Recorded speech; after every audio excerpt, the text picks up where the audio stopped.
لیکن کشش نے فوراً ہی ہٹا لی تھی۔ جس بات سے وہ زیادہ بچ رہی تھی دادا جی نے وہی بات یامین کے سامنے چھیڑ دی تھی۔ اس کا دل عجیب ہی لے پر دھڑکا تھا۔ کشش بیٹا، آج دادا جی کے لیے گرین ٹی نہیں لائیں؟ دادا جی نے ایک دم سے ٹاپک بدلا۔ جی ابھی لے کے آئی، بس 5 منٹ میں۔ کشش نے وہاں سے فوراً نکلنے پہ شکر ادا کیا تھا اور یامین کی نظروں کی تپش محسوس کر سکتی تھی۔ وہ اس پہ جذبے سے کے جذبوں سے پہلی بار اشکار ہو رہی تھی۔ وہ نہیں جانتی تھی یہی جذبے بہت جلد جنون میں بدلنے والے ہیں۔ یامین پتر، جن حالات میں نکاح ہوا ہے نا، بے شک وہ وقت مناسب نہیں تھا۔ دادا جی نے یامین سے بات شروع کی، لیکن اور کشش نے دونوں نے میرا مان رکھا۔ وہ لمحہ مجھے کشش کے آگے بے بس کر گیا تھا۔ میں صرف اسے محفوظ کرنا چاہتا تھا، باخدا نہ تمہارے ساتھ کوئی زیادتی کرنا چاہتا تھا اور نہ کشش کے ساتھ۔ دادا جی کیسی باتیں کر رہے ہیں آپ؟ کیسی زیادتی؟ یامین نے انہیں ٹوکا۔ آپ ہمارے بڑے ہیں، آپ کا ہر حکم سر آنکھوں پر۔ دادا جی کے ہاتھ تھامے وہ ایک جذبے کے عالم میں بولا، پتر تم دونوں نے ہی ہمیشہ میرا مان بڑھایا اور مجھے یقین ہے مجھے آگے بھی کبھی شکایت کا موقع نہیں دو گے۔ دادا جی نے اپنی بات جاری رکھی، انشاءاللہ دادا جی۔ یامین نے یقین بھرے لہجے میں کہا، تو ٹھیک ہے، پرسوں کشش کی 18ویں سالگرہ ہے، تو میں چاہتا ہوں اس کی سالگرہ کے دن کو ہی یادگار بنا دے۔ مطلب؟ یامین سمجھا نہیں۔ مطلب اس کی سالگرہ کے دن ہی داداور اور کرن کے نکاح کے ساتھ کشش کی رخصتی کر دی جائے۔ دادا جی نے تو آرام سے کہہ دیا، لیکن یامین تو سن ہی ہو گیا تھا، لیکن دادا جی کشش تو ابھی پڑھ رہی ہے، اس کی تعلیم ابھی ادھوری ہے۔ یامین کے اس جواب پر جہاں دادا جی کے چہرے پر مسکراہٹ ابھری، وہیں باہر دروازے کے ساتھ کان لگائے کھڑی کشش بھی چونکی تھی اور دل ہی دل میں یامین کی بات سے بہت خوش ہوئی تھی۔ پتر جی، کیا آپ کشش کی پڑھائی کے خلاف ہیں؟ نہیں دادا جی، یامین فوراً بولا۔ پھر شادی کے بعد مکمل کر لے گی؟ پرسکون ہو کے تکیے سے ٹیک لگاتے کہا۔ لیکن دادا جی وہ ابھی بہت چھوٹی ہے۔ یامین ان کو اپنی بات سمجھا نہیں پا رہا تھا۔ مجھے اپنے پتر پہ پورا یقین ہے، وہ میری شہزادی کو سنبھال لے گا، خود سے زیادہ اس کا خیال رکھے گا۔ دادا جی یہ اعتراض بھی ختم کر دیا۔ یامین سر جھکائے لب بیچے الفاظ سوچنے لگا۔ وہ کشش کی مرضی کے بنا اتنا بڑا فیصلہ نہیں لے سکتا تھا۔ وہ جانتا تھا وہ چپ ہے تو اس کے پیچھے بھی کوئی وجہ ہوگی۔ وہ ہوتے پیکٹ میں پٹاخہ تھا، اس بات سے وہ بخوبی واقف تھا۔ دادا جی گھر میں ابھی کسی کو نہیں پتا، اور یوں اچانک سے یہ سب ایک اور اعتراض گڑا۔ گھر والوں کی فکر نہ کر پتر، سب کو میں دیکھ لوں گا، تم شادی کی تیاری کرو، اور ہاں یاد رکھنا میری کشش کی شادی ہے، کسی چیز کی کوئی کمی نہیں ہونی چاہیے۔ دادا جی، یامین منمنایا، کیا ہوا، اب کوئی اور اعتراض بھی باقی ہے؟ دادا جی نے بھویں اچکی، عجیب بندہ ہے، کوئی بھی اعتراض صحیح نہیں رکھ سکا۔ کشش منہ بناتی کچن میں چلی گئی تھی۔ اب مجھے ہی کچھ کرنا ہوگا، میں کشش افضال اتنی آسانی سے کسی کے ہاتھ آ جاؤں؟ سوچ ہے ان کی۔ گرین ٹی تیار کرتے وہ اونچی آواز میں بڑبڑائی، مجھ سے مخاطب ہو؟ اچانک یامین کے پیچھے سے آ کے بولنے پر وہ بری طرح سے اچھلی تھی۔ کوئی حل نہیں ہے آپ کا؟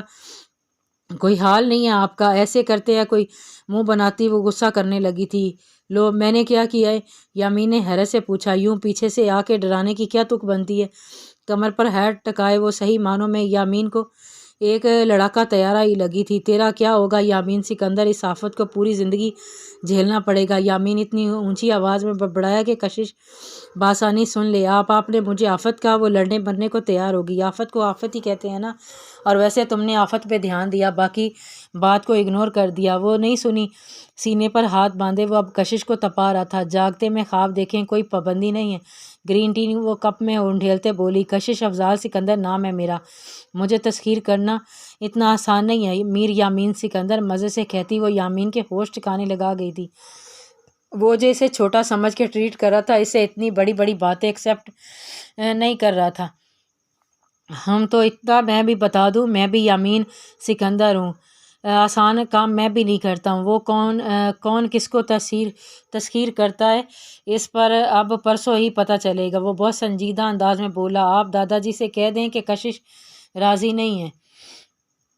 وہ جو کہتا جانے لگا تھا کہ اس کی اس بات سے اس کے پاؤں میں زنجیر ڈال دی، انہی قدموں پہ پلٹا تھا وہ جو مزے سے ٹرے لے کر پاس سے گزرنے والی تھی۔ یامین نے ٹرے سے مگ اچک لیا اور اسے ٹیسٹ کیا۔ ہم گرین ٹی تو اچھی بنا لیتی ہیں، تو اب کافی بنانا بھی سیکھ لو۔ مجھے روز رات کو کافی پی کے سونے کی عادت ہے، شادی کے بعد بہرہ کی چھٹی اور تمہاری ڈیوٹی شروع۔ اس کی بات کو نظر انداز کرتا وہ گرین ٹی انجوائے کرتا بولا تھا، یہ دادا جی کے لیے تھی۔ کشش کی مرنے والی حالت ہو گئی تھی، یہ سوچ کے کہ اسے دوبارہ بنانی پڑے گی۔ اب دوبارہ بنا لو، by the way green tea تھی بہت مزے کی۔ ایک مسکراہٹ اچھالتا وہ آنکھوں میں شرارت لیے وہاں سے اپنے روم کی جانب بڑھ گیا۔ کشش نے ٹرے شیلف پر غصے سے رکھا تھا۔ پتہ نہیں کیا سمجھتا ہے خود کو، بدلہ تو میں ضرور لوں گی، چھوڑوں گی تو نہیں۔ آپ کا حاذق سے کیا رشتہ ہے؟ جمیلہ بیگم اسے لیے ایک بہت بڑے روم میں آئی تھی جہاں اس کی ضرورت کی ہر چیز موجود تھی۔ کبرڈ میں ہر طرح کے ڈریسز، شوز، الغرض ہر چیز وہاں موجود تھی۔ دل میں آیا سوال پوچھ ہی لیا تھا۔ حاذق شہریار کے بڑے بھائی کی اولاد ہیں۔ ان کے فادر شمروز کی ڈیتھ حاذق کی پیدائش سے پہلے ہو گئی تھی۔ ان کی ڈیتھ کے 2 ماہ بعد حاذق اس دنیا میں آیا اور میرب حاذق کی ماما کی بھی ڈیتھ ہو گئی۔ حاذق کو میں نے اور شہریار نے ماں باپ بن کے ہی پالا ہے، اسی لیے وہ مجھے ماما اور شہریار کو بابا کہتے ہیں۔ ہمیں وہ اپنی اولاد سے بڑھ کر ہے اور وہ بھی ہمیں بہت مان دیتا ہے۔ جمیلہ بیگم کے لہجے میں بے تحاشا پیار تھا۔ اناشا کے تو 14 طبق روشن ہو گئے تھے۔ اگر حاذق کے والدین کی ڈیتھ ہو گئی تھی تو وہ خاتون کون تھی جو مجھ سے ملی تھی؟ اناشا کا دماغ چکرا کے رہ گیا تھا۔ بیٹا آپ فریش ہو جاؤ، پھر مل کے کھانا کھاتے ہیں، جمیلہ بیگم اسے پیار کرتے ہوئے کہتی باہر نکل گئیں۔ اناشا اپنی ہی سوچوں کے بھنور میں پھنستی چلی گئی۔ کوئی بہروپیہ تھی جس نے مجھ سے جھوٹ بولا، وہ سب، او خدایا یہ مجھ سے کیا ہو گیا؟ وہ جھوٹ فریب میں آ گئی۔ وہ سازش تھی مجھے اور حاذق کو الگ کرنے کی۔ منہ پر ہاتھ رکھے وہ اپنے دل کو سنبھال رہی تھی۔ میں کیا کروں میرے اللہ، حاذق مجھے غلط سمجھتا ہے، میں حاذق کو سب کچھ سچ سچ بتا دوں گی۔ ایک عزم سے وہ اٹھی تھی، تبھی حاذق دروازہ کھولے اندر داخل ہوا اور اس کے چہرے پر بے انتہا غصہ تھا۔ تم کیا سمجھتی ہو خود کو؟ ہاں، بازو سے پکڑے جھنجھوڑا حاذق، وہ ہکلاتے بولی تھی۔ چپ، ایک دم چپ، کوئی جھوٹ نہیں سننا تم سے، حاذق نفرت سے بولا۔ حاذق ایک بار اناشا نے پھر بھی بولنا چاہا۔ تمہیں کیا لگتا ہے تم اپنے مکرو فریب سے ماما کو میری طرح دھوکہ دے دو گی؟ وہ ان کا دل بھی دکھاؤ گی اور میں ایسا ہونے دوں گا؟ حاذق کی باتیں اناشا کے دل پر ٹھیس پہنچائی تھی۔ کیا مطلب؟ میں کیوں انہیں دھوکہ دینے لگی؟ دھوکہ دینا تو تمہاری فطرت ہے اناشا فردوس، تم ماما کی بیٹی نہیں ہو، جھوٹ بول کے تم ان کے ساتھ آئی ہو۔ سب جانتا ہوں تمہاری دھوکے باز فطرت کو۔ اتنے بڑے الزام پہ اناشا کنگ رہ گئی۔ ایسا کچھ نہیں ہے، اپنی صفائی دینی چاہیے۔ منہ بند، تم جیسی دھوکے باز کو میں اس گھر میں رہنے نہیں دوں گا اور بہت جلد تمہارا اصل چہرہ سب کے سامنے لاؤں گا۔ اس دن ماما خود تمہیں اس گھر سے دھکے دے کر نکالیں گی۔ حاذق پھنکارتا اس کا بازو جھٹکے سے چھوڑتا دور ہوا۔ اناشا نے اپنی بے اختیار اپنے بازو کو دیکھا تھا، پکڑا اور اس پہ دوسرے ہاتھ کا دباؤ ڈالا تھا۔ حاذق اسے یوں تکلیف پہنچائے گا اس نے کبھی سوچا نہیں تھا۔ وہ جا چکا تھا۔ اناشا کو آنسو دیکھ کر وہ وہیں زمین پر بیٹھتی چلی گئی۔